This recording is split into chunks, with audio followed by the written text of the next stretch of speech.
Hi, everyone, and welcome to my podcast, That's Life, I Swear. I'm your host, Rick Barron. So, think about this. What could you do in 1 minute? Let's see. Maybe you could check your calendar for any schedules. Do 20 jumping jacks. Record a quick voice memo. Light a candle. Or refill your water bottle. Well, hold that thought. For Christina Parton, her 1 minute was about to change her life. Let me explain. Her groceries had barely made it into the kitchen. Milk sat in the refrigerator for the first time in Christina's brand new Nebraska home. And dinner ingredients waited on the counter for a quiet Sunday evening with her daughter. Then, in less than a minute, a tornado erased everything above the basement, turning a fresh start on a rural dirt road into a pile of splintered wood, twisted metal, and unanswered questions about what comes next. Welcome to That's Life, I Swear. This podcast is about life's happenings in this world that conjure up such words as intriguing, frightening, life-changing, inspiring, and more. I'm Rick Barron, your host. That said, here's the rest of this story. The potatoes were still in the bag. Christina Parton had set them on the counter maybe 20 minutes before everything she owned ceased to exist. She remembers that detail with strange clarity. The plastic grocery bag, slightly damp from the cooler section of the store, sitting right next to the dish soap and the bottle of Clorox spray she bought to clean a bathroom that no longer had walls. That's the thing about 60 seconds. It doesn't announce itself. It doesn't give you the courtesy of feeling significant while it's happening. 1 minute you are a woman putting groceries away in a brand new house you saved years to build, and the next minute you are standing in a basement open to the sky, holding 2 small dogs and listening to the silence that follows total destruction. Christina had spent most of her 48 years in Nebraska, and she knew all about storms. She had grown up watching the western sky turn the color of a bruise, and learned early what that greenish tint in the clouds meant. Tornado season in late May is just a fact of life out here in Nebraska. It's like the way the fields smell after rain, or the way the wind never really stops. You get alerts on your phone constantly. You learn how to measure concern carefully. Not too much, not too little. Well, that Sunday had been a good day, a full day. She and her daughter, Gracie, 20 years old and just weeks away from her June wedding, had gone to church in the morning and spent the afternoon shopping, picking up supplies for the centerpieces Gracie was planning to make that evening, along with everything they needed for a simple supper of baked potatoes with sour cream and bacon. You know, the kind of meal that feels like home, the kind of evening that feels like an ordinary gift. It actually is. The house itself was still new enough to feel like a dream. Christina had purchased a 3-acre lot in a small rural subdivision called Dirt Road, a quiet cluster of 4 properties carved out among the cornfields and farmland north of Grand Island in Howard County. She had spent close to $350,000 building the house, the antique chandelier she'd fallen in love with, the double front doors she had absolutely splurged on and didn't regret for 1 second. Every detail had been chosen deliberately. Every room still smelled faintly of fresh paint and new beginnings. She was unloading groceries when the ordinary afternoon began to shift. It's almost impossible to explain how quickly the world can change texture. One moment the day is warm and slightly overcast. Neighbors are leaning on porch railings and squinting at the western horizon the way Midwesterners have always done. The next moment, the atmosphere itself seems to tighten, like something vast is drawing a breath. Christina's phone had been chirping with alerts. Nothing unusual, barely worth pausing for. But she drifted toward the kitchen window that faced west, drawn by something she couldn't quite name. Some animal instinct that doesn't have a word in English, but that anyone who has ever lived near open plains understands deeply. When she was looking out the window, she stopped, and she stopped cold.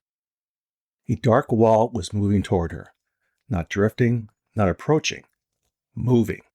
with a kind of violent intention that defied the countryside sitting around it.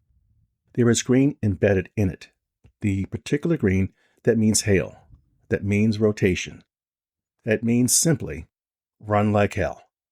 She could see debris already airborne, what looked like a metal pole turning lazily in the air, chunks of wood moving sideways as if gravity had simply resigned.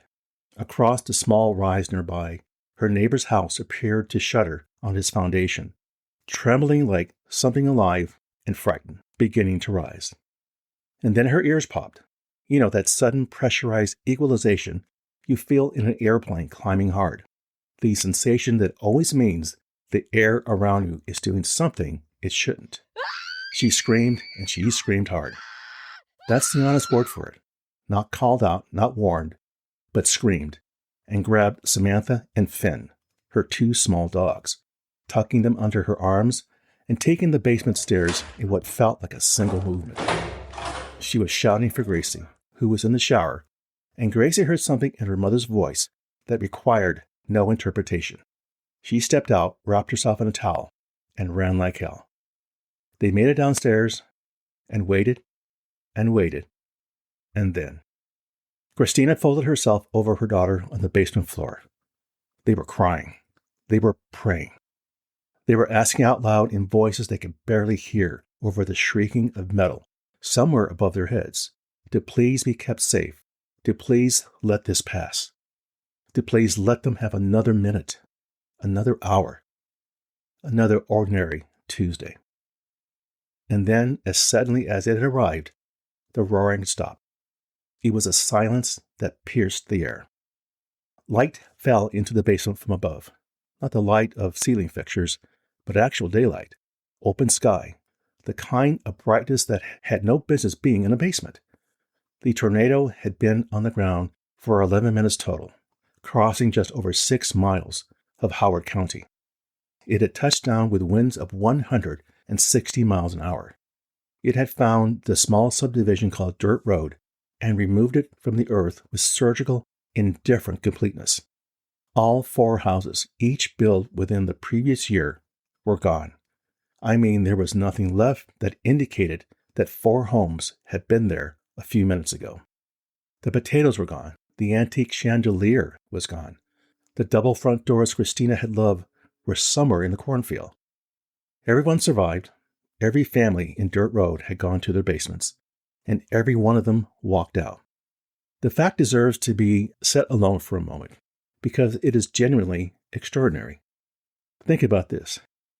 1 minute of contact with that storm, 60 seconds of wind, moving faster than most people will ever travel in a car, and 4 homes were reduced to foundation slabs.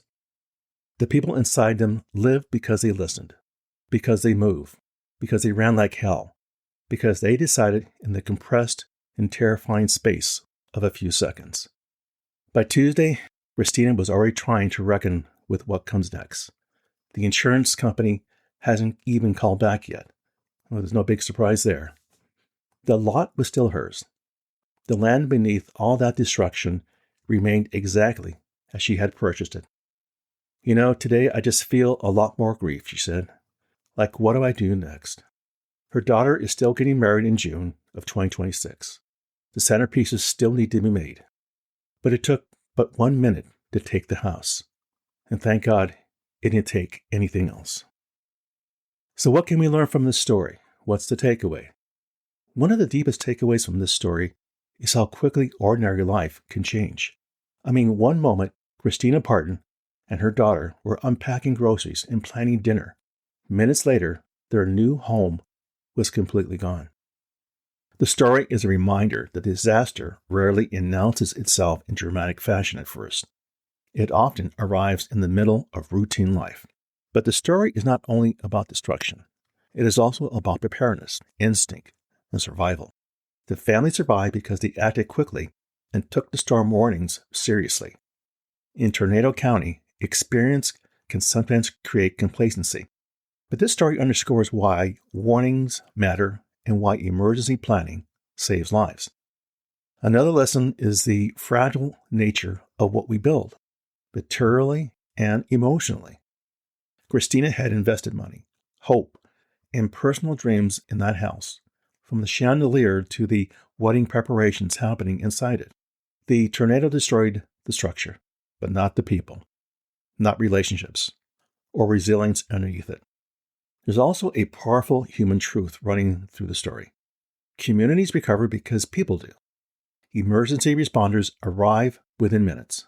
Neighbors survived together. And even in grief, Christina was already talking about rebuilding.